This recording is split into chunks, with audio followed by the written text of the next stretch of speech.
여보세요? 형님, 아버지가 전화를 받은 순간 세상이 멈췄습니다.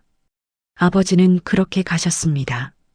말없이 조용히 당신이 평생 살아온 방식 그대로 장례를 치르고 빈 방을 정리하던 날이었습니다. 서랍 깊숙한 곳에서 낡은 통장 하나가 나왔습니다. 가족들은 조심스레 통장을 펼쳤습니다.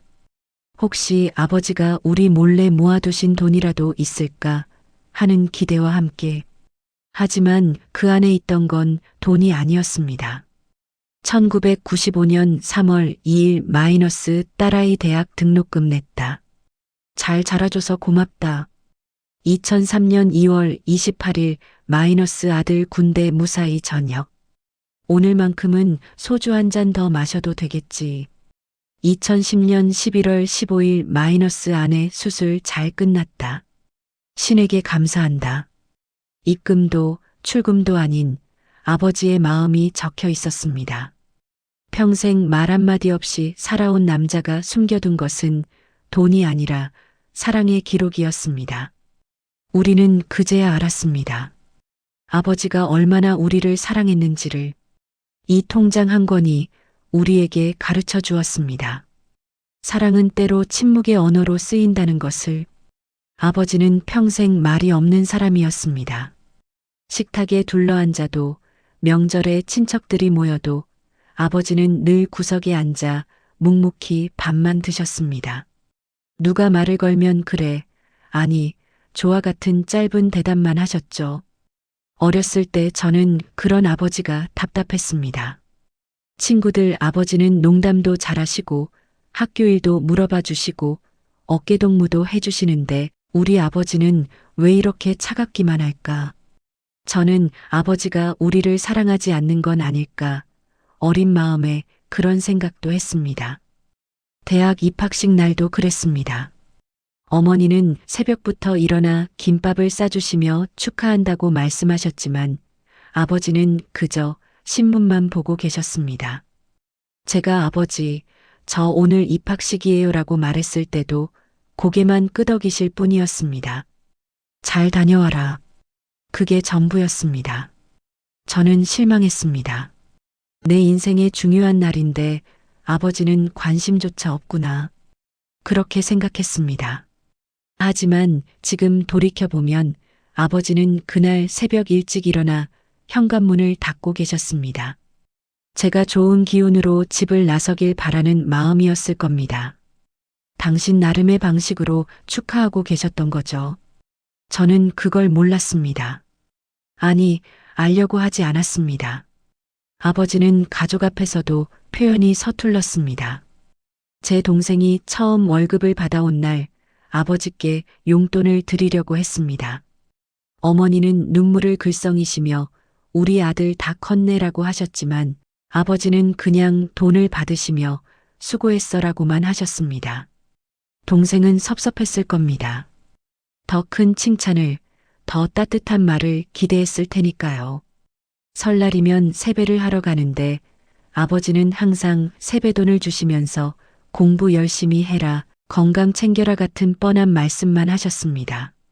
다른 친척 어른들은 많이 컸네, 예뻐졌네 하며 머리도 쓰다듬어 주시는데 아버지는 그런 스킨십조차 불편해 하셨습니다. 한 번은 제가 아파서 병원에 입원한 적이 있었습니다. 고등학교 2학년 때였습니다. 맹장 수술이었는데 어머니는 병실에서 밤새 간호해 주셨습니다. 아버지는 낮에 한 번 들르셨다가 아프지 말아라는 말 한마디 남기고 가셨습니다. 저는 그때 아버지는 나한테 관심이 없구나라고 생각했습니다. 하지만 나중에 어머니께 들은 이야기로는 아버지는 그날 밤 잠을 한숨도 못 주무셨답니다. 방을 왔다 갔다 하시며 걱정만 하셨대요. 병원에 전화해서 제 상태를 물어보기도 하셨고요. 그런데 정작 제 앞에서는 그런 마음을 단 한 번도 드러내지 않으셨습니다. 왜일까요? 아버지는 왜 사랑하면서도 표현하지 못했을까요? 그건 아마도 아버지가 자라온 환경 때문이었을 겁니다. 아버지의 아버지, 그러니까 제 할아버지도 말이 없는 분이셨다고 합니다. 감정을 드러내는 건 나약한 것이라고 배우신 세대였죠. 남자는 강해야 하고 가장은 흔들리면 안 되고 눈물은 보여서는 안 되는 것이라고. 그렇게 아버지는 평생을 참으며 사셨습니다. 아버지는 매일 저녁 7시쯤 퇴근하셨습니다. 현관문을 여는 소리가 들리면 저희는 아버지 오셨다라고 인사를 했습니다. 아버지는 그래라고 답하시며 방으로 들어가셨죠. 저녁 식사 때도 거의 말씀이 없으셨습니다. 텔레비전 뉴스만 보시며 밥을 드셨습니다. 식사 후에는 거실 소파에 앉아 신문을 보시거나 그냥 멍하니 천장을 바라보셨습니다. 저희가 아버지, 오늘 학교에서 이런 일이 있었어요 라고 말해도 그래, 그랬구나 하시며 대충 넘기셨습니다. 저는 아버지가 무뚝뚝하다고만 생각했습니다. 우리한테 관심이 없다고 생각했습니다. 하지만 지금 생각해보면 아버지는 지쳐 있으셨던 겁니다. 하루 종일 일터에서 고생하시고 상사한테 치이고 고객들 앞에서 고개 숙이고 그렇게 버텨온 하루가 너무 무거우셨던 거죠. 집에 오면 더 이상 버틸 힘이 남아있지 않으셨을 겁니다. 그래도 아버지는 매일 퇴근하셨습니다. 단 하루도 빠짐없이 명절에도 추석에도 설날에도 아버지는 일하러 나가셨습니다. 가족을 먹여 살려야 한다는 책임감 하나로 저는 그때는 그게 당연한 줄 알았습니다. 아버지니까 일하는 게 당연하다고 생각했죠. 하지만 지금은 압니다. 그게 얼마나 힘든 일인지, 얼마나 무거운 짐인지. 아버지는 그 무게를 평생 혼자 지셨습니다. 한 번은 제가 중학생 때 아버지 회사에 찾아간 적이 있습니다. 준비물을 깜빡해서 아버지께 급히 돈을 받으러 간 거였죠. 회사 앞에서 아버지를 기다리는데 아버지가 나오시는 모습을 봤습니다. 허리가 굽어 있었습니다. 얼굴은 피곤해 보였습니다. 그런데 저를 보시자마자 아버지는 허리를 펴시며 왜 왔어? 라고 물으셨습니다. 걱정하지 말라는 듯 괜찮다는 듯이. 그 모습이 지금도 기억납니다. 아버지는 우리 앞에서만큼은 약한 모습을 보이지 않으려 하셨던 겁니다. 가장으로서, 아버지로서 당신의 고통을 숨기셨던 거죠. 그날 저는 아버지께 고맙습니다라고 말했어야 했습니다. 아버지, 수고 많으세요라고 말했어야 했습니다. 하지만 저는 그냥 돈만 받아들고 다녀오겠습니다 하고 돌아섰습니다. 지금 생각하면 그게 후회됩니다. 아버지가 쓰러지신 건 작년 가을이었습니다. 평소처럼 출근 준비를 하시던 아버지가 갑자기 현관에서 주저앉으셨습니다. 어머니가 놀라서 119를 부르셨고 아버지는 응급실로 실려가셨습니다. 저는 회사에서 어머니의 다급한 전화를 받았습니다. 아버지가 쓰러지셨어. 빨리 와. 손이 떨렸습니다. 가슴이 철렁 내려앉았습니다. 저는 일도 제쳐두고 병원으로 달려갔습니다. 동생에게도 연락했습니다. 아버지 큰일 났어. 빨리 와. 병원에 도착했을 때 아버지는 응급실 침대에 누워 계셨습니다. 산소호흡기를 끼고 온갖 줄에 연결된 채로 처음 보는 아버지의 모습이었습니다. 평생 강하기만 하셨던 아버지가 이렇게 약해 보이다니. 의사 선생님 말씀으로는 심근경색이었습니다. 심장에 문제가 생긴 거죠. 다행히 빠르게 조치를 해서 생명에는 지장이 없지만 입원 치료가 필요하다고 하셨습니다. 저는 안도의 한숨을 쉬었습니다. 그래도 살아계신 게 어디냐고. 다행이라고. 하지만 그게 시작이었습니다. 아버지의 몸은 생각보다 많이 상해 있었습니다. 오랜 시간 무리하며 일하신 탓에 여기저기 문제가 생겨 있었던 겁니다. 의사는 말했습니다. 많이 힘드셨나 봅니다. 몸이 상당히 지쳐 있어요. 아버지는 병실에 입원하셨습니다. 4인실이었는데 다른 환자분들은 가족들과 이야기도 하고 웃기도 하고 그랬습니다. 하지만 아버지는 그냥 천장만 바라보고 계셨습니다. 말없이 조용히. 저희가 문병을 가도 마찬가지였습니다. 아버지, 좀 어때요? 괜찮다. 아픈 데는 없어요? 없어. 뭐 필요한 거 없으세요? 없다. 짧은 대답뿐이었습니다. 아버지는 병실에서도 여전히 말이 없으셨습니다. 어머니가 죽을 쑤어드리면 고맙다고 하시고, 간호사가 주사를 놓으면 수고한다고 하시고, 그게 전부였습니다. 감정을 드러내지 않으셨습니다. 저는 답답했습니다. 아버지, 아프면 아프다고 말씀하세요. 힘들면 힘들다고 하시고요. 그러자 아버지는 저를 보시며 말씀하셨습니다. 남자가 그런 걸 왜 말하냐? 괜히 걱정만 시키지 말고. 아, 아버지는 아직도 그러시는구나. 평생을 그렇게 사셨구나. 아파도 힘들어도 혼자 참으며 사셨구나. 저는 그때 깨달았습니다. 아버지는 평생을 혼자 견뎌오셨다는 걸. 가족 앞에서도, 아내 앞에서도, 자식 앞에서도 당신의 약함을 보이지 않으려 애쓰셨다는 걸. 그게 아버지의 사랑이었습니다. 우리가 걱정하지 않도록, 우리가 편안하도록 당신의 고통을 숨기는 것. 병원에서 2주를 보내셨습니다. 그동안 저희는 교대로 병실을 지켰습니다. 어머니는 거의 매일 병원에 계셨고, 저와 동생은 퇴근 후에 들렀습니다. 어느 날 밤 제가 당직을 서는 날이었습니다. 어머니는 집에 가셨고, 저 혼자 아버지 곁을 지켰습니다. 한밤중에 잠깐 깼는데 아버지가 창밖을 보고 계셨습니다. 아버지, 안 주무세요? 응. 어디 불편하세요? 아니다. 아버지는 계속 창밖을 보셨습니다. 그 모습이 왠지 쓸쓸해 보였습니다. 저는 물었습니다. 아버지, 무슨 생각하세요? 별거 아니다. 하지만 아버지의 눈빛은 말하고 있었습니다. 뭔가 하고 싶은 말이 있다는 걸. 하지만 끝내 아버지는 말씀하지 않으셨습니다. 저는 그냥 아버지 손을 잡았습니다. 처음으로 아버지 손을 제대로 잡아본 것 같았습니다. 거칠고 굳은 살이 박힌 손이었습니다. 평생 일만 하신 손이었습니다. 아버지는 제 손을 가만히 잡고 계셨습니다. 아무 말 없이 그저 잡고 계셨습니다. 그게 아버지가 제게 해주신 마지막 스킨십이었습니다. 퇴원하신 지 한 달쯤 지났을 때였습니다. 아버지는 집에서 요양하고 계셨습니다. 의사는 충분히 쉬라고 하셨지만 아버지는 쉬는 게 불편하셨나 봅니다.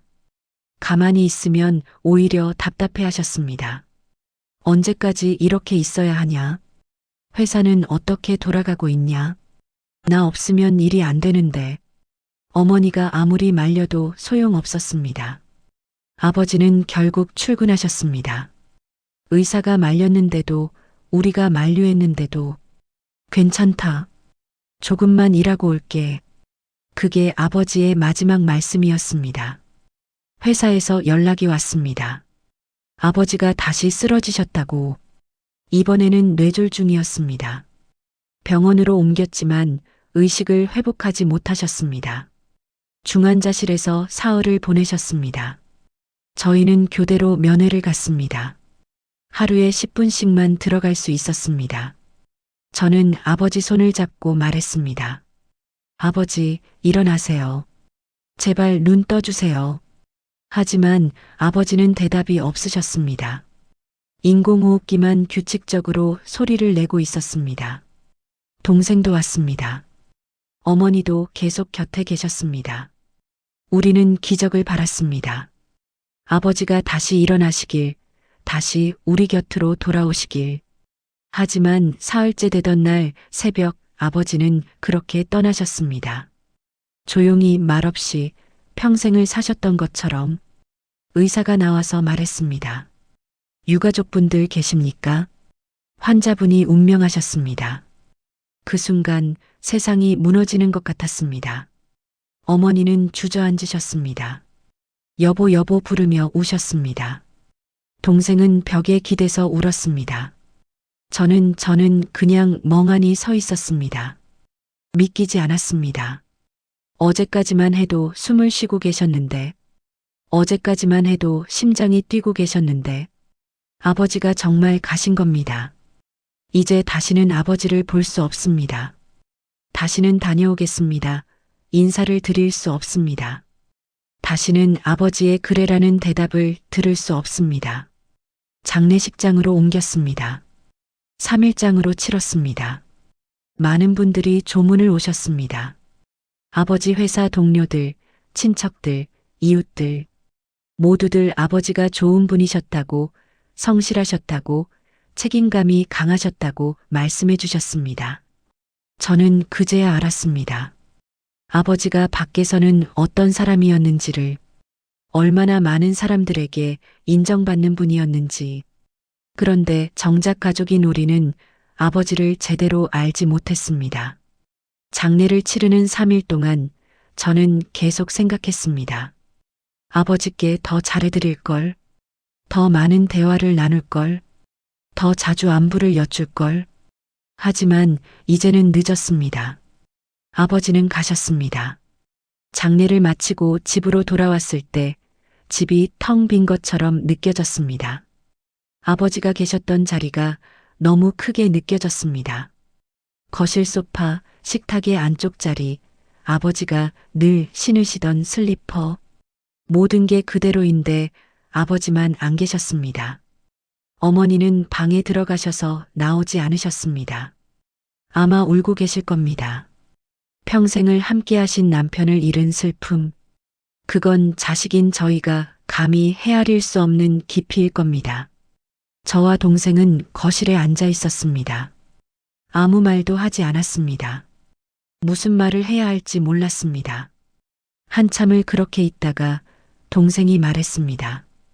형, 우리 아버지 방 정리해야 하지 않을까? 그래야겠지.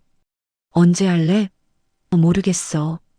아직은 좀 이른 것 같은데. 하지만 미룬다고 해서 달라질 건 없었습니다. 언젠가는 해야 할 일이었습니다. 일주일쯤 지나서 저희는 아버지 방을 정리하기로 했습니다. 어머니께 여쭤보니 알아서 해라라고만 하셨습니다. 어머니도 아직 아버지 물건을 정리할 마음의 준비가 안 되신 것 같았습니다. 아버지 방에 들어갔습니다. 방은 정돈되어 있었습니다. 아버지는 원래 정리정돈을 잘하시는 분이었습니다. 옷은 옷장에 깔끔하게 걸려 있었고 책상 위도 깨끗했습니다. 저희는 하나씩 정리하기 시작했습니다. 옷장을 열었습니다. 아버지가 늘 입으시던 회색 정장, 흰색 와이셔츠, 넥타이들, 모두 세월의 흔적이 묻어 있었습니다. 색이 바른 것도 있고 조금 다른 것도 있었습니다. 아버지, 이렇게 오래된 옷을 계속 입으셨네. 동생이 말했습니다. 새 옷을 사드리자고 했던 적이 있었습니다. 하지만 아버지는 이거면 충분. 계속 오전 950 하다며 거절하셨죠. 아버지는 당신에게 쓰는 건 항상 아끼셨습니다. 낡은 옷도 버리지 않고 입으셨고 신발도 구멍이 날 때까지 신으셨습니다. 그 돈으로 우리에게 필요한 걸 사주셨습니다. 책상 서랍을 열었습니다. 볼펜, 메모지, 영수증들, 그리고 오래된 사진들이 나왔습니다. 저희 어렸을 때 사진, 가족 사진, 결혼 사진. 아버지는 이런 것들을 소중히 간직하고 계셨던 겁니다. 한 장의 사진을 집어들었습니다. 제가 초등학교 입학식 때 찍은 사진이었습니다. 커다란 책가방을 메고 웃고 있는 저와 그 옆에 서 계신 아버지. 아버지는 카메라를 보고 계셨지만 표정은 굳어 있었습니다. 웃지 못하시는 분이었으니까요. 하지만 지금 보니 아버지의 손이 제 어깨에 살짝 올려져 있었습니다. 사진을 찍을 때는 몰랐는데 아버지는 제 어깨에 손을 올리고 계셨던 겁니다. 그게 아버지의 애정 표현이었을까요? 동생이 옷장 아래쪽을 뒤지다가 말했습니다. 형, 여기 뭐 있어? 옷장 맨 아래 깊숙한 곳에 낡은 상자가 하나 있었습니다. 먼지가 쌓여 있는 걸 보니 오래전부터 그곳에 있었던 것 같았습니다. 저희는 상자를 꺼냈습니다. 상자를 열자 몇 가지 물건들이 나왔습니다. 오래된 시계, 어머니께 받으신 것 같은 편지, 그리고 낡은 통장 한 권. 통장이었습니다. 표지가 낡고 모서리가 해진 아주 오래된 통장. 저희는 통장을 집어들었습니다. 혹시 아버지가 우리 몰래 저축해 두신 돈이라도 있을까 싶었습니다. 아버지가 우리를 위해 남겨두신 게 있을까 하는 기대도 있었습니다. 동생이 말했습니다. 열어볼까? 그래야겠지. 저는 조심스럽게 통장을 펼쳤습니다. 그리고 그 순간 저희는 말을 잃었습니다. 통장 안에는 입금이나 출금 기록이 아니라 글씨가 적혀 있었습니다. 아버지의 손글씨로 날짜와 함께 짧은 문장들이 1995년 3월 2일 마이너스 딸아이 대학 등록금 냈다. 잘 자라줘서 고맙다. 제 대학 등록금을 낸 날이었습니다. 2001년 8월 15일 마이너스 아들 고등학교 졸업. 장학금 받았다고 한다. 기특하다. 동생의 졸업식 날이었습니다. 2003년 2월 28일 마이너스 아들 군대 무사히 전역. 오늘만큼은 소주 한 잔 더 마셔도 되겠지. 동생이 제대하던 날이었습니다. 2010년 11월 15일 마이너스 아내 수술 잘 끝났다. 신에게 감사한다. 어머니가 수술을 받으신 날이었습니다. 통장은 가득 차 있었습니다. 아버지의 글씨로, 아버지의 마음으로. 저는 손이 떨렸습니다. 통장을 넘기는 손이 떨렸습니다. 눈물이 났습니다. 참을 수 없었습니다. 동생도 울고 있었습니다. 형, 이게 뭐야, 아버지가. 우리는 그제야 알았습니다. 아버지가 평생 숨겨두신 게 이거였구나. 돈이 아니라 마음이었구나. 아버지는 말로는 표현하지 못했지만 이렇게 기록으로 남기셨던 겁니다. 우리를 향한 사랑을, 우리와 함께한 순간들을, 우리가 만들어준 행복을. 통장을 끝까지 읽었습니다. 마지막 페이지까지. 마지막 기록은 이랬습니다. 2024년 9월 30일 마이너스 오늘 딸아이가 전화했다. 잘 지내냐고 물었다. 그냥 목소리가 듣고 싶었나 보다. 나도 그랬다. 하지만 말하지 못했다. 사랑한다고, 고맙다고. 언젠가 말할 수 있을까? 그게 아버지의 마지막 기록이었습니다. 저는 통장을 가슴에 안았습니다. 그리고 울었습니다. 한참을 울었습니다. 아버지, 저도 사랑해요. 저도 고마워요. 그렇게 말하고 싶었습니다. 하지만 이제는 늦었습니다. 아버지는 이미 가셨습니다. 저희는 거실로 나와 통장을 다시 펼쳤습니다. 어머니도 부르고 싶었지만 아직은 조금 이른 것 같았습니다. 먼저 저희끼리 통장을 제대로 읽어보고 어머니께 보여드리기로 했습니다. 동생이 물었습니다. 형, 이거 진짜 아버지가 쓴 거 맞아? 그런 것 같아. 글씨체 봐. 아버지 글씨야. 그런데 왜 통장에 이런 걸 쓰신 거야? 저도 잘 모르겠습니다. 왜 하필 통장이었을까요? 일기장도 있고 노트도 있는데 아마도 통장이 아버지에게는 특별한 의미였을 겁니다. 돈을 기록하는 곳이니까. 그리고 아버지에게 돈은 곧 가족이었으니까. 돈을 벌어서 가족을 먹여 살리는 것, 그게 아버지의 사랑 표현이었으니까. 그래서 통장에 기록하신 거겠죠. 돈 대신 마음을 기록하신 거겠죠. 저는 통장을 처음부터 천천히 읽기 시작했습니다. 첫 페이지에는 이렇게 적혀 있었습니다. 1990년 5월 14일 마이너스 오늘부터 이 통장에 우리 가족 이야기를 쓰기로 했다. 말로는 잘 못하니까 여기에라도 남겨두고 싶다. 언젠가 이걸 읽을 사람이 있을까? 모르겠다. 그냥 쓴다. 1990년. 제가 중학생 때였습니다. 그때부터 아버지는 이 통장에 기록을 시작하신 겁니다. 34년 동안 아버지는 이 통장에 우리 이야기를 써오신 거였습니다. 통장을 넘기며 읽어 내려갔습니다. 1991년 3월 1일 마이너스 딸아이 고등학교 입학. 교복 입은 모습이 예뻐서 자꾸 쳐다봤다.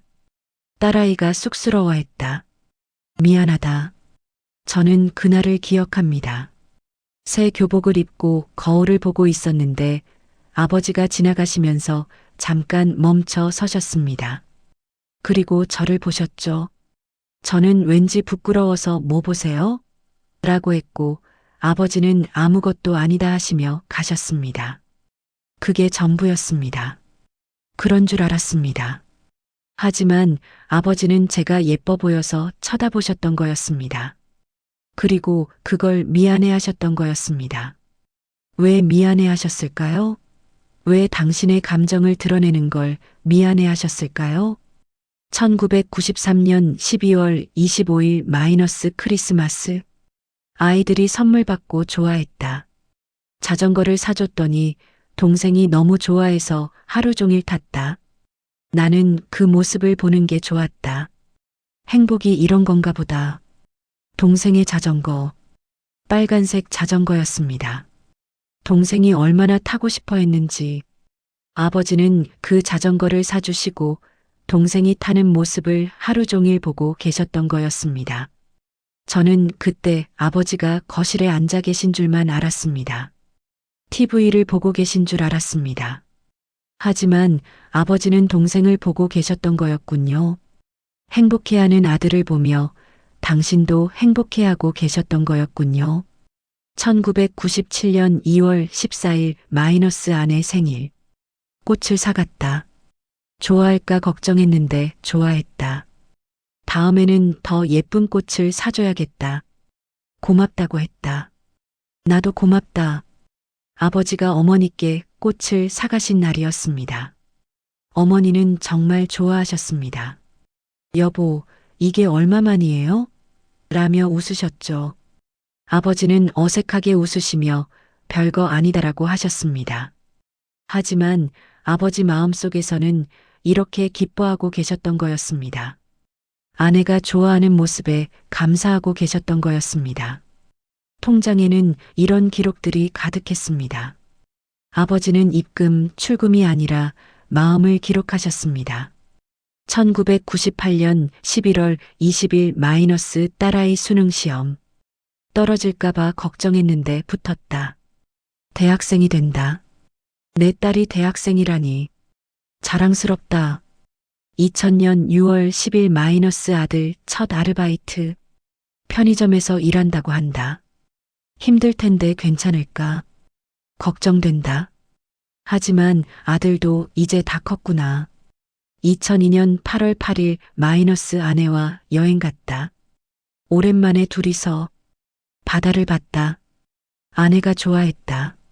나도 좋았다. 이런 시간이 더 많았으면. 2005년 3월 15일 마이너스 딸아이 취업했다. 첫 출근한다고 설레어한다. 잘할 거다. 우리 딸 똑똑하니까. 응원한다. 2008년 5월 5일 마이너스 어린이날. 아이들은 다 컸지만 그래도 용돈 줬다. 받고 좋아하는 모습이 여전히 어려 보인다. 언제나 내 아이들이다. 2012년 10월 10일 마이너스 딸아이 결혼식. 울컥했다. 참았다. 남자가 결혼식에서 우는 건 이상하니까. 하지만 집에 와서 혼자 울었다. 보낸다는 게 이렇게 슬픈 줄 몰랐다. 제 결혼식 날이었습니다. 아버지는 제가 버질로드를 걸을 때 제 손을 잡아주셨습니다. 그리고 신랑에게 저를 넘겨주셨죠. 그때 아버지는 무표정하셨습니다. 눈물 한 방울 안 흘리셨습니다. 저는 역시 아버지답다라고 생각했습니다. 감정 표현을 안 하시는구나 하고. 하지만 아버지는 집에서 우셨던 거였습니다. 혼자서 왜 우리 앞에서 우시지 않으셨을까요? 왜 당신의 슬픔을 숨기셨을까요? 2015년 4월 22일 마이너스 손주 태어났다. 딸의 딸. 예쁘다. 안아봤다. 작고 따뜻하다. 이 아이를 위해서라도 더 오래 살아야겠다. 제 딸이었습니다. 아버지의 첫 손주. 아버지는 손주를 너무 좋아하셨습니다. 얼마나 자랑하고 다니셨는지. 회사 동료들에게도, 이웃들에게도. 하지만 손주 앞에서도 아버지는 표현이 서툴렀습니다. 예쁜 애라는 말 한마디가 전부였죠. 그런데 여기에는 이렇게 써두셨네요. 작고 따뜻하다고. 이 아이를 위해 더 오래 살고 싶다고. 2018년 7월 7일 마이너스 칠순 잔치. 아이들이 준비해줬다. 고맙다. 이렇게 살아온 게 후회되지 않는다. 행복했다. 아버지 칠순 잔치였습니다. 저희가 식당을 예약하고 친척들을 모셨습니다. 아버지는 그날 거의 말씀이 없으셨습니다. 다들 축하한다고 하는데도 고맙습니다만 반복하셨죠. 그런데 마음속으로는 이렇게 행복해하고 계셨던 거였습니다. 통장을 읽으면 읽을수록 가슴이 먹먹해졌습니다. 아버지는 평생을 이렇게 살아오셨습니다. 말로는 표현하지 못하고 마음속으로만 간직하시며 우리는 몰랐습니다. 아버지가 얼마나 우리를 사랑하는지, 얼마나 우리를 자랑스러워하는지, 얼마나 우리 때문에 행복해하는지. 아버지는 이 통장에 모든 걸 적어두셨습니다. 돈 대신 사랑을, 숫자 대신 감정을. 그게 아버지가 우리에게 남긴 유산이었습니다. 저는 통장에서 제 이야기를 찾아 읽었습니다. 1995년 3월 2일 마이너스 딸아이 대학 등록금 냈다. 돈이 많이 들었지만 괜찮다. 우리 딸이 공부한다는데 뭐가 아까울까? 잘 자라줘서 고맙다. 좋은 사람 되길. 제 대학 등록금이었습니다. 그때 집안 형편이 어려웠습니다. 아버지 회사가 구조조정을 하던 때여서 월급도 제대로 못 받으실 때였죠. 어머니는 걱정하셨습니다. 등록금을 어떻게 마련하지? 저도 알고 있었습니다. 그래서 아르바이트에서 벌게요. 등록금은 제가 낼게요라고 말했습니다. 하지만 아버지는 내가 할 일은 공부하는 거다. 등록금은 내가 낸다라고 하셨습니다. 그리고 정말 내주셨습니다. 어떻게 마련하셨는지 모르겠지만 등록금 납부 기한 전에 내주셨습니다. 나중에 어머니께 들었습니다. 아버지가 대출을 받으셨다고, 그 대출을 몇 년 동안 갚으셨다고. 저는 그때 몰랐습니다. 아버지가 그렇게까지 하신 줄. 통장에는 또 이렇게 적혀 있었습니다. 1997년 9월 10일 마이너스 딸아이가 장학금을 받았다고 한다. 공부를 열심히 한 모양이다. 기특하다. 내 딸이 자랑스럽다. 오늘은 기분 좋은 날이다. 장학금을 받았을 때였습니다. 저는 기뻐서 집에 오자마자 아버지, 장학금 받았어요. 하고 말했습니다. 아버지는 신문을 보시다가 고개를 들으시며 그래, 잘했네라고만 하셨습니다. 저는 좀 실망했습니다. 더 기뻐해 주실 줄 알았는데, 더 칭찬해 주실 줄 알았는데. 하지만 아버지는 마음속으로 이렇게 기뻐하고 계셨던 거였습니다. 기특하다고, 자랑스럽다고. 왜 말로 하지 않으셨을까요? 왜 잘했다, 자랑스럽다고 직접 말씀해 주시지 않으셨을까요? 1999년 2월 20일 마이너스 딸아이 대학 졸업. 졸업식에 갔다. 학사모 쓴 모습이 어른 같았다. 언제 이렇게 컸나?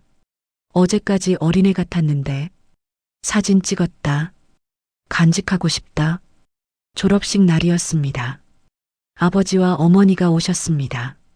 저는 졸업 가운을 입고 학사모를 쓴 채 부모님과 사진을 찍었습니다. 사진을 찍을 때 아버지는 어색하게 서 계셨습니다. 카메라를 보며 웃으시지도 않으셨습니다. 저는 아버지, 좀 웃으세요라고 했지만 아버지는 그냥 이게 내 얼굴이다라고 하셨습니다. 그때는 아버지가 사진 찍는 걸 싫어하시는 줄 알았습니다. 하지만 아버지는 그 사진을 간직하고 싶어 하셨던 거였군요. 어른이 된 딸의 모습을 기억하고 싶으셨던 거였군요. 2000년 7월 5일 마이너스 딸아이 취업 면접 본다고 한다. 떨어질까봐 걱정이다. 하지만 우리 딸 똑똑하니까 잘할 거다. 붙었으면 좋겠다. 기도한다. 취업 면접을 보러 가던 날이었습니다. 저는 긴장해서 밥도 제대로 못 먹었습니다. 아버지는 긴장하지 마라. 내가 잘할 수 있는 걸 보여주면 된다고 하셨습니다. 저는 네라고 대답하고 집을 나섰습니다. 그런데 아버지는 걱정하고 계셨던 거였습니다. 제가 떨어질까봐. 그리고 기도까지 하셨던 거였습니다. 붙기를 바라며. 결과는 합격이었습니다. 저는 기뻐서 집에 전화했습니다. 아버지, 붙었어요. 아버지는 그래, 수고했다라고만 하셨습니다. 하지만 통장에는 이렇게 적혀 있었습니다. 2000년 7월 10일 마이너스 딸아이 취업했다. 좋은 회사에 들어갔다. 이제 사회인이다. 잘할 거다. 우리 딸이니까. 고생 끝 행복 시작이길. 2012년 10월 9일 마이너스 내일 딸아이 결혼식이다. 잠이 안 온다. 딸을 보낸다는 게 이렇게 어려운 일인 줄 몰랐다. 좋은 남자를 만났다. 다행이다. 하지만 섭섭하다. 이제 내 딸이 아니라 남의 아내가 되는구나. 결혼식 전날 밤이었습니다. 저는 친구들과 함께 있었습니다. 마지막 미혼의 밤이라며 떠들고 있었죠. 집에는 부모님만 계셨습니다. 아버지는 잠을 못 주무셨던 거였군요. 딸을 보내는 게 섭섭하셔서.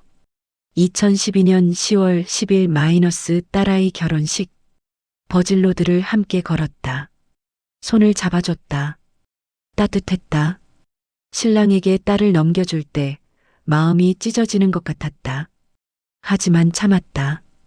딸아이가 행복하면 됐다. 잘 살아라. 결혼식 당일이었습니다. 아버지는 제 손을 잡고 버질로드를 걸으셨습니다. 그리고 신랑에게 제 손을 넘겨주셨죠. 저는 그때 아버지를 봤습니다. 아버지는 무표정하셨습니다. 아무 감정도 드러내지 않으셨습니다. 아버지는 역시 아버지야라고 생각했습니다. 감정 표현을 안 하시는구나 하고. 하지만 아버지 마음은 찢어지고 있었던 거였습니다. 딸을 보내는 게 이렇게 아프다는 걸 저는 몰랐습니다. 2013년 6월 15일 마이너스 딸아이가 임신했다고 한다. 손주를 보게 되다니 기쁘다. 건강하게 낳기를 매일 기도한다. 2013년 11월 20일 마이너스 손주 태어났다. 딸의 딸. 작고 예쁘다. 안아봤다. 이렇게 작은 생명이 이렇게 따뜻할 수 있구나. 이 아이가 잘 자라길, 행복하길. 제 딸이었습니다. 아버지의 첫 손주. 아버지는 손주를 처음 안았을 때 어색하게 안으셨습니다. 어떻게 안아야 할지 몰라서 어머니께 물어보기도 하셨죠. 하지만 마음속으로는 이렇게 감동하고 계셨던 거였습니다. 작고 따뜻한 생명에. 2020년 3월 1일 마이너스 손주 초등학교 입학. 입학식에 갔다. 책가방 메고 웃는 모습이 딸아이 어렸을 때와 똑같다. 세월이 빠르다. 손주도 금방 크겠지. 건강하게 자라길. 손주 입학식이었습니다. 아버지도 함께 가셨습니다. 손주는 아버지 손을 잡고 할아버지, 저 학교 가요. 라고 말했습니다. 아버지는 그래, 잘 다녀와라고 하시며 머리를 쓰다듬어 주셨습니다. 아버지는 손주에게는 좀 더 표현을 하시는 편이었습니다. 우리에게는 못하셨던 스킨십도 손주에게는 하셨죠. 왜일까요? 손주에게는 더 편하셨던 걸까요? 아니면 우리에게 못해준 걸 손주를 통해 보상받고 싶으셨던 걸까요? 통장을 읽으며 깨달았습니다. 아버지는 저를 평생 사랑하셨습니다. 한 번도 표현하지 않으셨지만 매 순간 저를 생각하고 계셨습니다. 제 등록금을 낼 때도, 제 졸업식에도, 제 결혼식에도, 손주가 태어났을 때도, 계속. 오전 1025. 버지는 늘 저를 생각하고 계셨습니다. 그리고 이 통장에 그 마음을 적어두셨습니다. 저는 울었습니다. 아버지, 저도 사랑해요. 저도 아버지가 자랑스러워요. 그렇게 말하고 싶었습니다. 동생도 통장을 읽었습니다. 동생은 저보다 아버지와 더 서먹했습니다. 아들이니까요. 아버지와 아들 사이는 원래 그런 거라고 생각했습니다. 하지만 통장에는 동생 이야기도 가득했습니다. 2005년 2월 28일 마이너스 아들이 첫 월급을 받았다고 한다. 나한테 용돈을 줬다. 받기 민망했지만 받았다. 고맙다. 우리 아들 다 컸구나. 이제 어른이다. 동생이 첫 월급을 받아서 아버지께 용돈을 드리던 날이었습니다. 동생은 봉투에 돈을 넣어서 아버지께 드렸습니다. 아버지, 이거 받으세요. 아버지는 됐다. 내가 써라라고 하셨지만 동생이 계속 드리니까 결국 받으셨습니다. 수고했다. 그게 전부였습니다. 동생은 좀 섭섭했을 겁니다. 더 큰 칭찬을, 더 따뜻한 말을 기대했을 테니까. 하지만 아버지는 마음속으로 이렇게 고마워하고 계셨던 거였습니다. 우리 아들 다 컸다고, 이제 어른이라고. 2007년 5월 10일 마이너스 아들이 군대에 갔다. 훈련소 면회 갔다. 짧은 머리에 군복 입은 모습이 낯설었다. 아들이 말랐다. 밥은 잘 먹나? 걱정이다. 무사히 제대하길. 동생이 입대하던 날이었습니다. 아버지는 훈련소 면회를 가셨습니다. 저도 함께 갔었죠. 동생은 삭발을 하고 군복을 입은 채 나왔습니다. 아버지, 잘 다녀올게요. 응, 건강 챙겨라. 짧은 대화였습니다. 아버지는 동생을 보시며 고개만 끄덕이셨습니다. 하지만 집에 오는 길에 아버지는 말이 없으셨습니다. 차 안에서 계속 창밖만 보고 계셨죠. 아버지는 걱정하고 계셨던 거였습니다. 아들이 말랐다고, 밥은 잘 먹나 하고. 2007년 12월 25일 마이너스 크리스마스.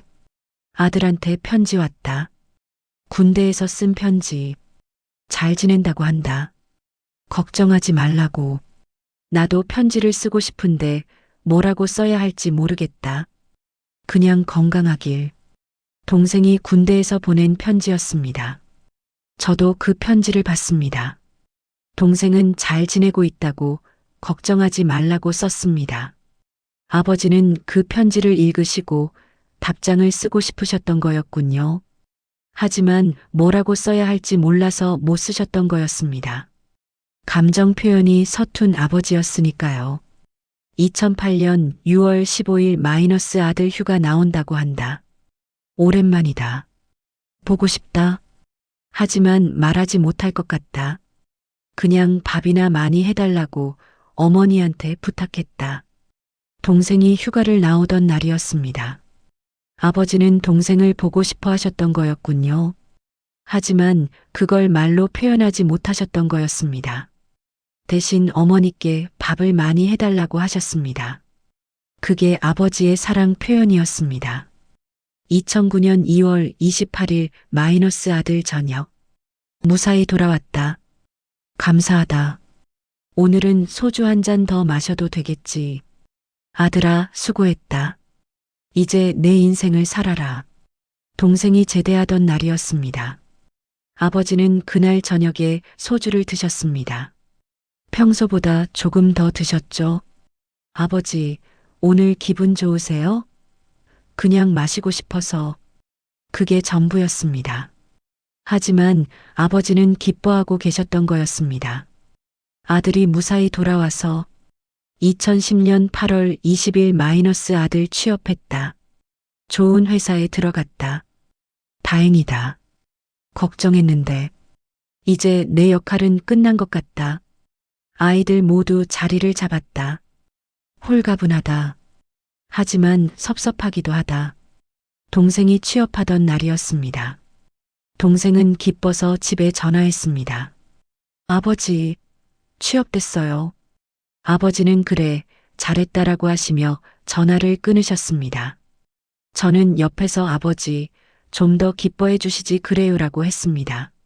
아버지는 기쁘다라고만 하셨습니다. 하지만 통장에는 이렇게 적혀 있었습니다. 다행이라고, 걱정했다고, 이제 역할이 끝난 것 같다고. 아버지는 자식들이 자리를 잡으면 당신의 역할이 끝났다고 생각하셨던 거였습니다. 하지만 섭섭하기도 하셨던 거였습니다. 이제 자식들이 당신을 덜 필요로 할 거라는 걸 아셔서 2015년 9월 5일 마이너스 아들이 결혼한다고 한다. 좋은 사람을 만났다고. 만나봤다. 괜찮은 사람 같다. 아들이 행복하면 됐다. 딸도 결혼하고 아들도 결혼하고 이제 다들 가정을 꾸렸구나. 동생이 결혼하던 해였습니다.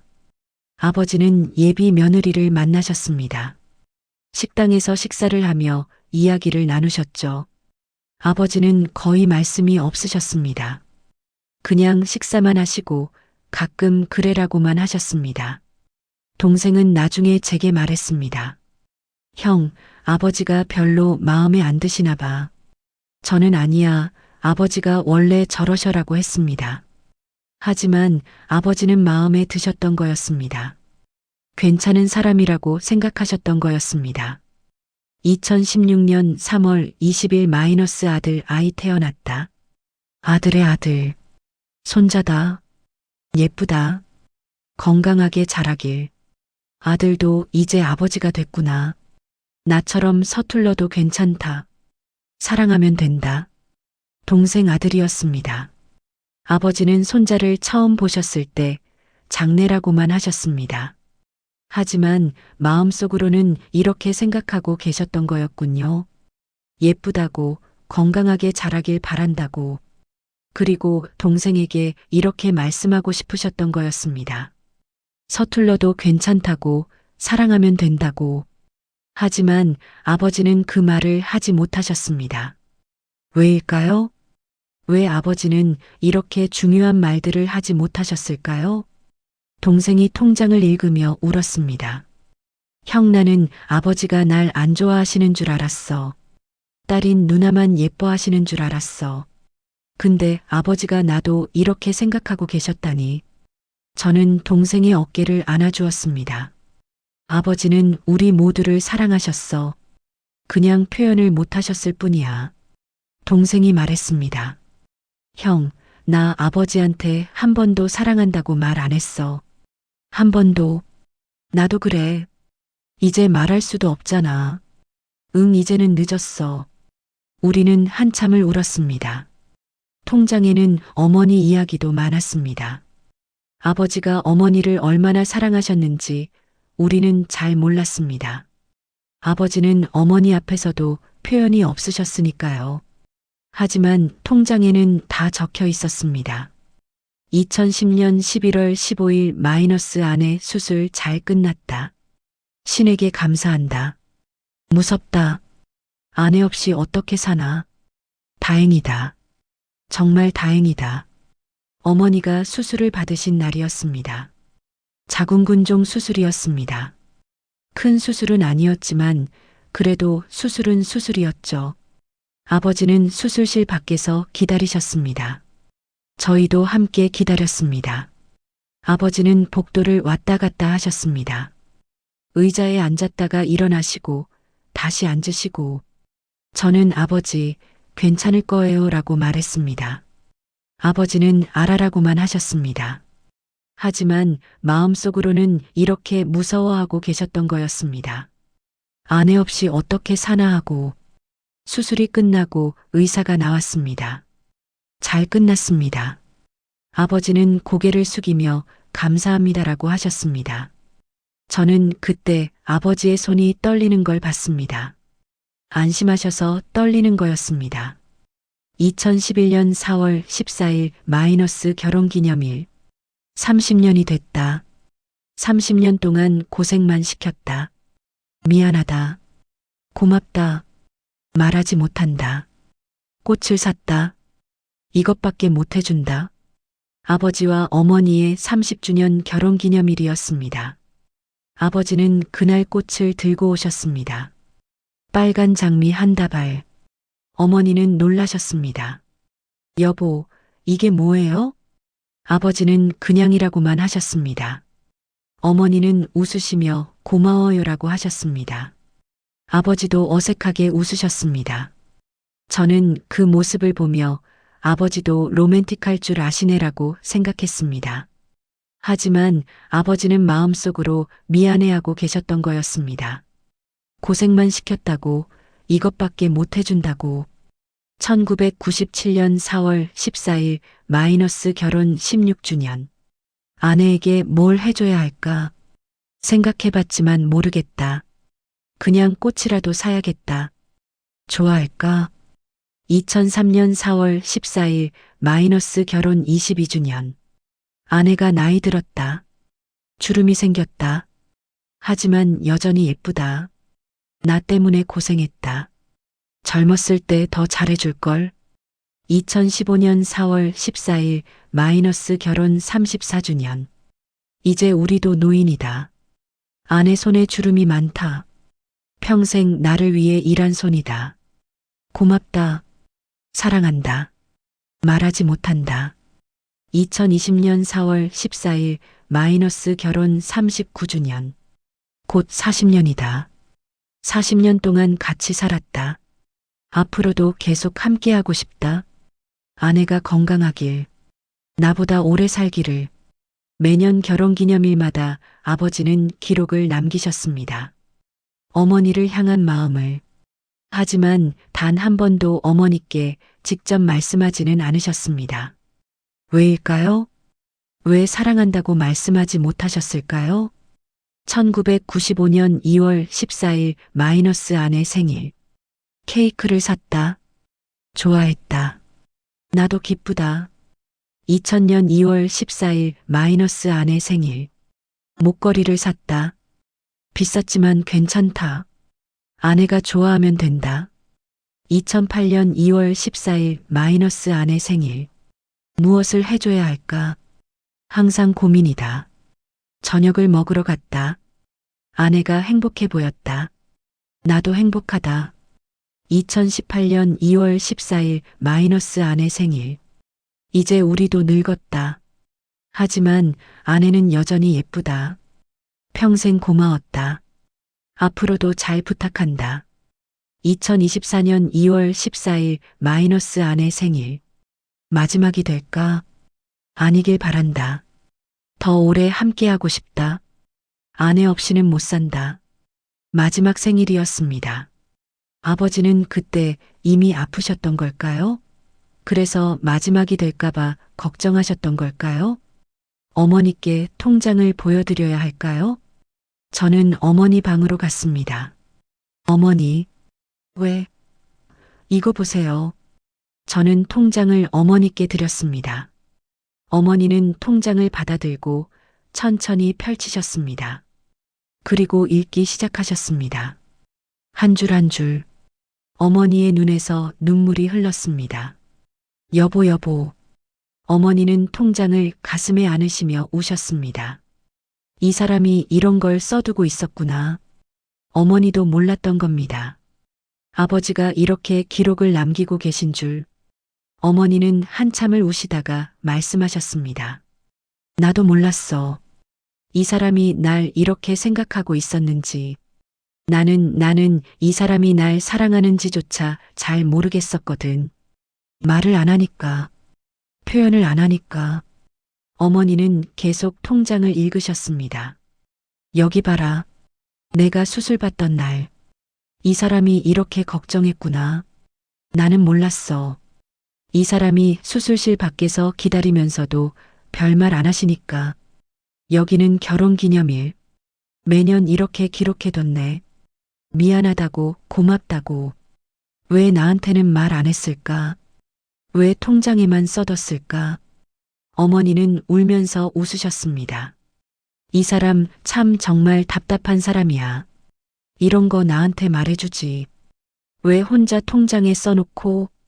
그리고 어머니는 말씀하셨습니다. 하지만 고마워. 이걸 찾아줘서, 이제라도 알게 돼서. 저도 울었습니다. 아버지는 어머니를 평생 사랑하셨습니다. 한 번도 말하지 않으셨지만 늘 감사하고 계셨습니다. 그게 아버지의 사랑이었습니다. 말없는 사랑. 왜 아버지는 감정 표현을 못하셨을까요? 저는 생각해 봤습니다. 아버지가 자란 시대를 생각해 봤습니다. 아버지는 1950년대에 태어나셨습니다. 전쟁이 끝난 직후였죠. 그 시대에는 살아남는 게 중요했습니다. 감정 따위 신경 쓸 여유가 없었습니다. 아버지의 아버지, 그러니까 제 할아버지도 그랬다고 합니다. 말이 없고 표현이 없고 그저 일만 하시는 분이셨대요. 아버지는 그런 할아버지를 보며 자랐습니다. 남자는 강해야 한다고, 눈물을 보여서는 안 된다고, 감정을 드러내는 건 나약한 거라고 배웠습니다. 그래서 아버지도 그렇게 사셨습니다. 말하지 않고 표현하지 않고 그저 참으며. 어머니께 여쭤봤습니다. 어머니, 아버지가 원래 저러셨어요? 어머니가 말씀하셨습니다. 아니, 처음 만났을 때는 조금 달랐어. 그래도 나한테는 말을 좀 했거든. 웃기도 하고. 근데 결혼하고 나서, 특히 너희들이 태어나고 나서는 점점 말이 없어지더라. 왜요? 가장이 됐으니까. 아버지가 됐으니까. 책임감 때문인 것 같아. 가족을 먹여 살려야 한다는 부담감. 그래서 더 강해지려고 했던 것 같아. 약한 모습 보이면 안 된다고 생각하셨나 봐. 그렇구나. 아버지는 우리를 위해 강해지려고 하셨던 겁니다. 우리가 의지할 수 있는 사람이 되려고 하셨던 겁니다. 그래서 당신의 약함을 숨기셨던 겁니다. 당신의 두려움을, 당신의 슬픔을, 당신의 외로움을. 아버지 세대는 사랑을 말로 표현하지 않았습니다. 대신 행동으로 보여주었습니다. 매일 출근하는 것, 월급을 꼬박꼬박 가져다 주는 것, 아이들 학비를 대는 것, 가족이 아플 때 병원비를 내는 것, 명절마다 차례를 지내는 것. 그게 아버지 세대의 사랑 언어였습니다. 사랑한다는 말 대신 매일 아침 일어나 출근하는 것, 고맙다는 말 대신 월급 봉투를 식탁에 놓는 것, 미안하다는 말 대신 조용히 곁을 지키는 것. 아버지는 그렇게 사랑을 표현하셨습니다. 우리는 그걸 몰랐습니다. 아니, 알아차리지 못했습니다. 우리는 말을 원했으니까요. 사랑한다, 자랑스럽다, 잘했다는 말을. 하지만 아버지는 그 말들을 하지 못하셨습니다. 대신 이 통장에 적어두셨습니다. 우리가 언젠가 읽어주기를, 우리가 알아주기를 바라며. 아버지의 사랑은 행동에 있었습니다. 제가 대학교 다닐 때 등록금이 밀린 적이 있었습니다. 아버지가 회사에서 구조조정을 당해서 월급이 밀렸던 거죠. 저는 걱정했습니다. 등록금을 못 내면 제적될 수도 있었으니까. 하지만 등록금 마감 전날 아버지가 돈을 마련해 오셨습니다. 어떻게 구하셨어요? 아버지는 신경 쓰지 말아라고만 하셨습니다. 나중에 어머니께 들었습니다. 아버지가 퇴직금을 담보로 대출을 받으셨다고, 그 대출을 몇 년 동안 갚으셨다고. 아버지는 그 사실을 저에게 말씀하지 않으셨습니다. 제가 부담 갖지 않게. 동생이 군대에 있을 때도 그랬습니다. 동생이 군대에서 편지를 보냈는데 돈이 필요하다는 내용이 있었습니다. 군대에서 사야 할 게 있다고. 아버지는 바로 돈을 붙여주셨습니다. 많은 돈이 아니었지만 당시 집안 형편에는 부담이 되는 금액이었습니다. 어머니가 그 돈 어디서 났어요? 라고 물으셨습니다. 아버지는 있어라고만 하셨습니다. 나중에 알고 보니 아버지가 점심을 굶으시면서 모은 돈이었습니다. 회사 구내식당비를 아껴서 어머니가 수술하실 때도 그랬습니다. 수술비가 많이 들었습니다. 보험으로 안 되는 부분이 있어서 추가 비용이 나왔죠. 아버지는 걱정하지 마라. 내가 낸다고 하셨습니다. 어떻게 마련하셨는지 저희는 몰랐습니다. 아버지는 말씀하지 않으셨으니까. 나중에 알고 보니 아버지가 가지고 계시던 보험을 해지하셨던 겁니다. 당신의 노후 자금을. 그게 아버지의 사랑이었습니다. 말 대신 행동으로. 우리는 그걸 당연하게 받아들였습니다. 고맙다는 말도 제대로 하지 않았습니다. 이제 와서 후회됩니다.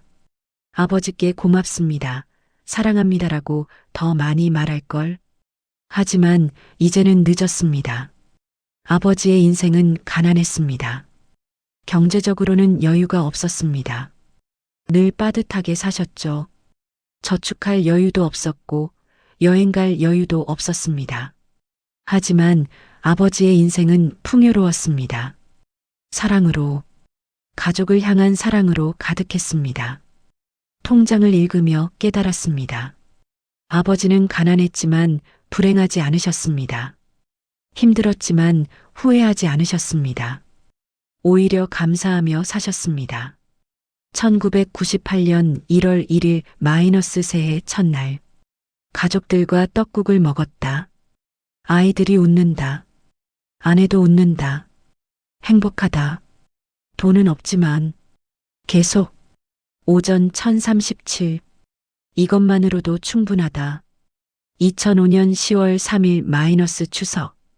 온 가족이 모였다. 시끌벅적하다. 좋다. 이런 날이 더 많았으면. 2012년 12월 25일 마이너스 크리스마스. 손주가 왔다. 선물을 줬더니 좋아한다. 이 순간이 영원했으면.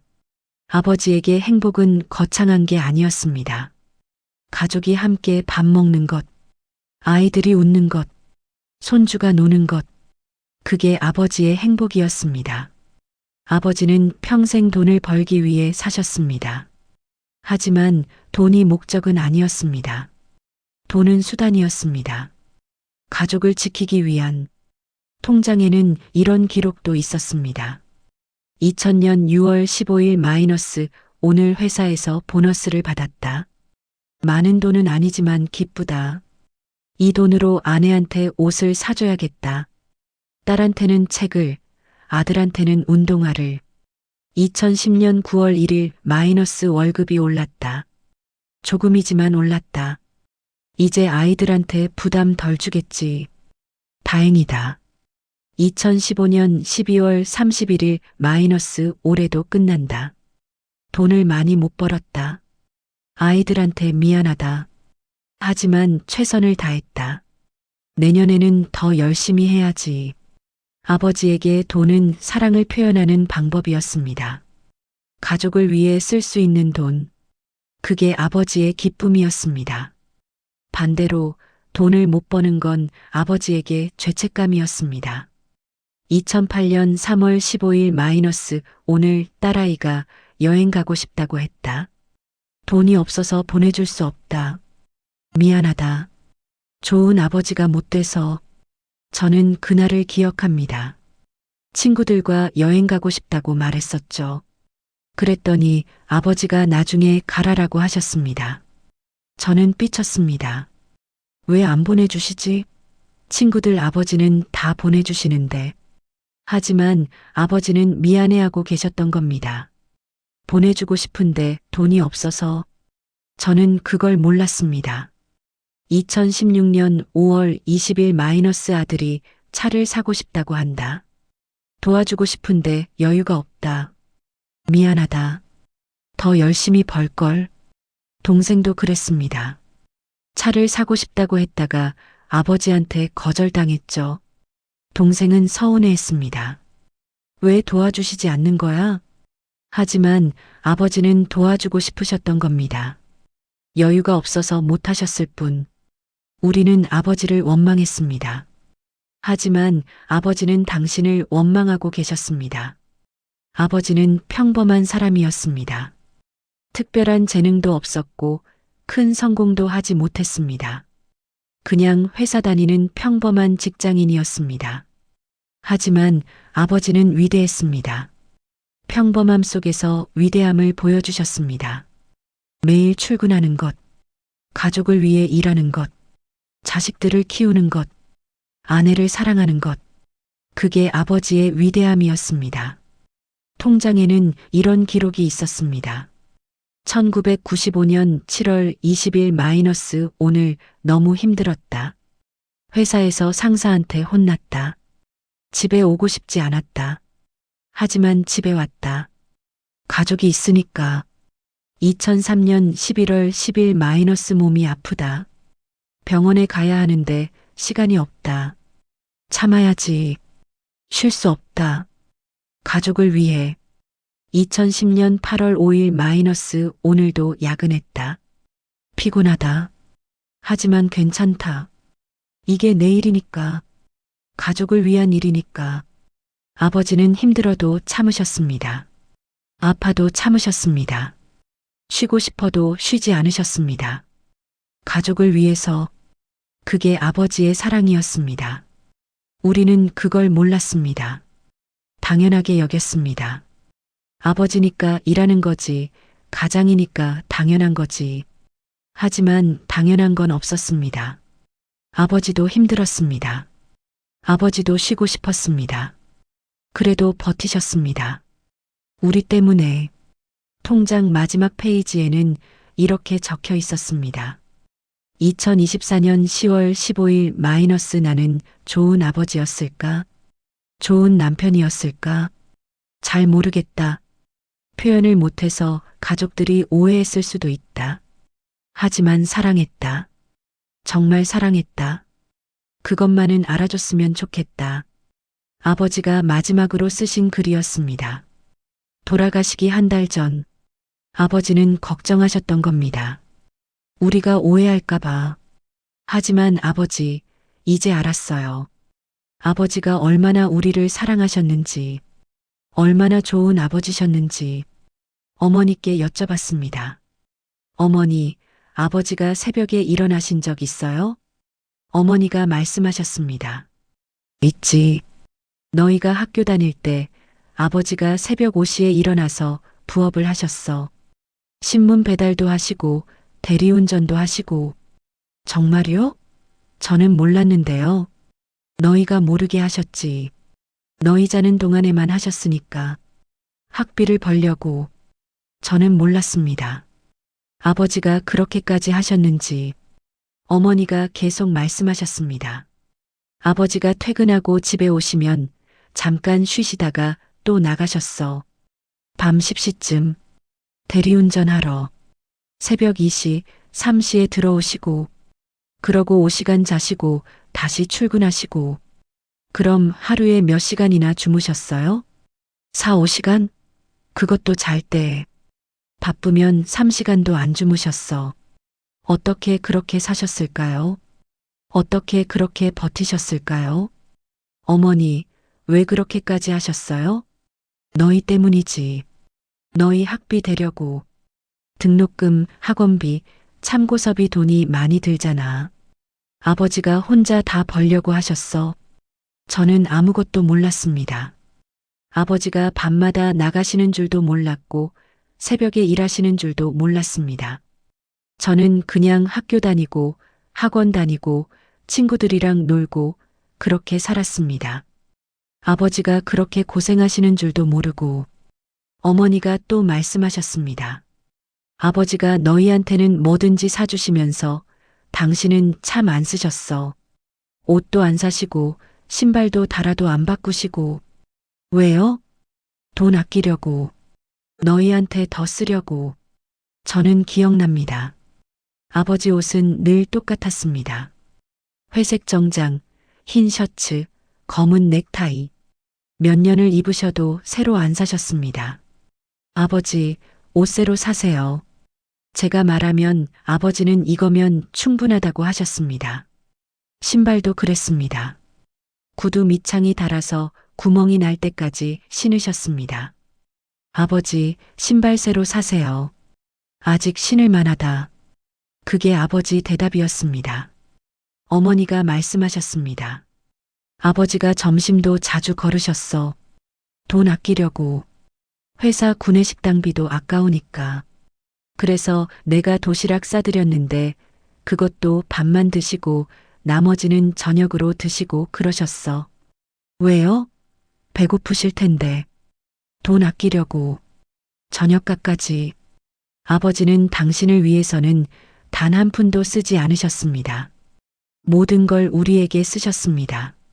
아버지가 담배도 끊으셨어. 원래 피우셨는데. 왜 끊으셨어요? 너희 교육비 때문에. 담배값이라도 아끼려고. 아버지는 담배를 좋아하셨습니다. 저는 어렸을 때 아버지가 담배 피우시는 걸 봤었습니다. 그런데 어느 순간부터 안 피우셨습니다. 저는 건강 때문에 끊으신 줄 알았습니다. 하지만 돈 때문이었던 거였습니다. 어머니가 말씀하셨습니다. 아버지가 울으신 적 있어? 아니요, 한 번도 못 봤어요. 그렇지. 아버지는 너희 앞에서 절대 안 우셨으니까. 하지만 혼자 계실 때는 우셨어. 정말요? 응. 내가 봤어. 밤에 화장실에 가다가 봤는데 아버지가 거실에 혼자 앉아서 우시더라. 소리도 안 내고 그냥 눈물만 흘리시고. 왜요? 무슨 일 있으셨어요? 회사에서 구조조정 당할 뻔하셨을 때 겨우 살아남으셨는데 동료들이 많이 잘렸거든. 아버지도 스트레스가 심하셨나 봐. 그래서 혼자 우셨던 것 같아. 아버지도 우셨던 거였습니다. 우리 몰래. 어머니가 계속 말씀하셨습니다. 내 결혼식 날도 그랬어. 아버지가 집에 오셔서 혼자 우셨어. 내가 왜 그러세요? 했더니 그냥이라고만 하시더라. 딸 보낸 게 서러우셨나 봐. 저는 몰랐습니다. 아버지가 제 결혼식 날 우셨다는 걸. 손주 처음 보셨을 때도 우셨어. 병원에서 손주 안아보시고 복도로 나가셔서 혼자 우시더라. 기쁘셨나 봐. 아버지는 기쁠 때도 우셨고 슬플 때도 우셨습니다. 하지만 우리 앞에서는 단 한 번도 보여주지 않으셨습니다. 강한 척 하셨습니다. 괜찮은 척 하셨습니다. 그게 아버지의 역할이라고 생각하셨던 겁니다. 어머니가 말씀하셨습니다. 아버지가 돌아가시기 전에 나한테 말씀하셨어. 미안하다고, 고맙다고, 사랑한다고. 정말요? 응. 마지막으로 의식이 있으실 때, 그때 나한테 그렇게 말씀하시더라. 평생 처음으로. 어머니는 눈물을 흘리셨습니다. 나는 그 말을 평생 듣고 싶었는데 마지막에야 들었어. 아버지도 평생 하고 싶었던 말인데 참고 참다가 마지막에야 하신 거야. 왜 아버지는 평생을 참으셨을까요? 왜 사랑한다는 말 한마디가 그렇게 어려웠을까요? 하지만 이제는 압니다. 아버지도 표현하고 싶으셨을 거예요. 매일매일. 하지만 방법을 몰랐던 거예요. 그래서 이 통장에 적으셨던 거예요. 말 대신 글로. 통장을 다 읽고 난 뒤 저희는 한참을 앉아 있었습니다. 아무 말도 하지 않았습니다. 무슨 말을 해야 할지 몰랐습니다. 저는 통장을 다시 펼쳤습니다. 맨 앞장. 아버지가 처음 쓰신 글. 1990년 5월 14일 마이너스 오늘부터 이 통장에 우리 가족 이야기를 쓰기로 했다. 말로는 잘 못하니까 여기에라도 남겨두고 싶다. 언젠가 이걸 읽을 사람이 있을까? 모르겠다. 그냥 쓴다. 아버지는 알고 계셨던 걸까요? 언젠가 우리가 이 통장을 읽게 될 거라는 걸. 아버지는 우리를 위해 이 통장을 써두셨던 겁니다. 당신이 떠난 뒤 우리가 읽을 거라는 걸 알고, 그래서 하지 못했던 말들을 여기에 다 적어두신 거였습니다. 사랑한다. 고맙다. 자랑스럽다. 미안하다. 평생 하지 못했던 말들을 동생이 말했습니다. 형, 우리 이 통장 어떻게 할까? 저는 대답했습니다. 소중히 간직해야지. 아버지가 우리한테 남겨주신 유산이니까. 돈이 아니라 마음이네. 응, 돈보다 훨씬 소중한 거야. 어머니도 말씀하셨습니다. 이 통장을 너희 아이들한테도 보여줘라. 할아버지가 얼마나 너희를 사랑하셨는지, 어떻게 사셨는지. 네, 어머니. 우리는 이 통장을 대대로 물려줄 것입니다. 아버지의 사랑을, 아버지의 삶을, 그리고 우리도 배울 것입니다. 아버지처럼 살진 않겠지만 아버지의 마음은 배울 것입니다. 가족을 사랑하는 마음, 책임을 다하는 마음, 희생하는 마음, 그리고 우리는 다짐합니다. 우리 아이들에게는 말로 표현하겠다고. 사랑한다. 자랑스럽다. 고맙다. 아버지가 하지 못했던 말들을 우리는 하겠다고. 통장 마지막 페이지를 넘겼습니다. 빈 페이지가 나왔습니다. 저는 펜을 집어들었습니다. 그리고 썼습니다. 2024년 12월 5일 마이너스 아버지, 오늘 통장을 찾았습니다. 아버지가 평생 숨겨두신 통장을. 그 안에는 돈이 아니라 사랑이 있었습니다. 아버지가 우리를 얼마나 사랑하셨는지 이제야 알았습니다. 늦게 알아서 죄송합니다. 그리고 고맙습니다. 평생 우리를 위해 살아주셔서. 우리도 아버지를 사랑합니다. 정말 많이 사랑합니다. 동생도 썼습니다. 아버지, 저도 이제 아버지가 됐습니다. 그제야 아버지 마음을 조금이나마 알 것 같습니다. 아버지가 얼마나 힘드셨을지, 얼마나 외로우셨을지. 하지만 저는 아버지처럼 참지 않겠습니다. 제 아이에게는 매일 말하겠습니다. 사랑한다고, 자랑스럽다고. 아버지께 못해드린 말들을 제 아이에게는 하겠습니다. 그게 아버지께 보답하는 길이라고 생각합니다. 사랑합니다, 아버지. 어머니도 통장을 받아들고 쓰셨습니다. 여보, 평생 고마웠어요. 말 한마디 없이 살았지만 당신 마음은 다 알고 있었어요. 아니, 알고 있다고 생각했는데 이 통장을 보니 제가 아는 것보다 훨씬 더 많이 사랑하고 계셨네요. 미안해요. 저도 표현을 잘 못해서. 저도 당신을 사랑했어요. 지금도 사랑하고 있어요. 곧 갈게요. 거기서 기다려줘요. 우리는 통장을 덮었습니다. 그리고 가슴에 안았습니다. 아버지가 평생 숨긴 통장. 그 안에는 돈이 아니라 사랑이 있었습니다. 말하지 못한 사랑, 표현하지 못한 감정, 드러내지 못한 마음. 하지만 그 모든 게 여기 있었습니다. 이 통장 한 권에. 아버지는 이렇게 말씀하시는 것 같았습니다. 나는 말주변이 없어서 표현을 못했지만 너희를 정말 사랑했단다. 평생 너희만 생각하며 살았어. 힘들지 않았어. 너희가 있어서 행복했어. 고맙다. 태어나줘서. 내 아이가 돼줘서. 아버지, 저희도 고마워요. 저희 아버지가 돼주셔서. 평생 우리를 지켜주셔서. 사랑해요, 아버지. 정말 많이 사랑해요. 이제 우리는 압니다. 사랑은 때로 침묵의 언어로 쓰인다는 것을. 말하지 않아도, 표현하지 않아도 사랑은 존재한다는 것을. 그리고 그 사랑은 언젠가 어떤 방식으로든 전해진다는 것을. 아버지의 통장처럼 우리 모두의 마음속에는 숨겨진 통장이 하나씩 있을 겁니다. 말하지 못한 사랑들로 가득한 그 통장을 언젠가는 열어야 합니다. 너무 늦기 전에, 사랑하는 사람이 떠나기 전에. 말하세요. 사랑한다고, 고맙다고, 자랑스럽다고. 그 말 한마디가 누군가에게는 평생의 위로가 될 수 있습니다. 아버지의 통장이 우리에게 그랬던 것처럼. 끝. 이 이야기는 말없는 아버지의 사랑을 담았습니다. 오디오북으로 들으시는 분들께서 자신의 부모님을 떠올리며 그리고 아직 표현하지 못한 사랑을 전할 수 있는 용기를 얻으시길 바랍니다. 구독, 좋아요, 댓글 남겨주세요. 감사합니다.